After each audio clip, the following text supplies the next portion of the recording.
এক রাত্রের ভিতরে 1300 টাকার গ্যাস 3000 টাকা কিভাবে হয়? সরকার কি পয়সা থেকে কি আঙ্গুল চুইতাছে আমাদের? এক রাত্রের ভিতরে 1300 টাকার গ্যাস যদি 3000 টাকা হয়, প্রধান উপদেষ্টা কি বসে বসে আঙ্গুল চুষে? এই মন্তব্য করলেন এই রিক্সা চালক। কেন? তিনি সাধারণ একজন রিক্সা চালক। তার জীবিকা নির্বাহের জন্য তার যে ইনকাম, তার যে সঞ্চয়, তা দিয়ে তিনি এক বোতল গ্যাস কেনার কিন্তু সৌভাগ্য তার নাই। মোটামুটি আপনার এক সপ্তাহ লেগে যাবে তার এই এক বোতল গ্যাস কেনার জন্য। এর জন্য তিনি প্রধান উপদেষ্টার প্রতি ক্ষেপে গেলেন। বর্তমান পরিস্থিতি তাই।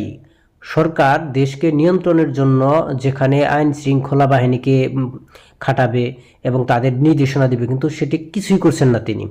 তিনি কি করছেন তিনি নিজেও জানেন কিনা আমি তাও জানি না। এক রাত্রের মধ্যে গ্যাস কেন বেড়ে গেল? তিনি তার প্রশাসন নিয়োগ করবে এবং ভ্রাম্যমাণ আদালত পরিচালনা করবে, বিভিন্ন জায়গায় করবে। কেন এই গ্যাসের দাম বাড়লো? এই কিন্তু মানুষ এখন ক্ষুব্ধ, সাধারণ জনগণ কিন্তু ক্ষুব্ধ হয়ে পড়েছে যে এই প্রশাসন কেন ব্যবহার করছে না ডক্টর মোহাম্মদ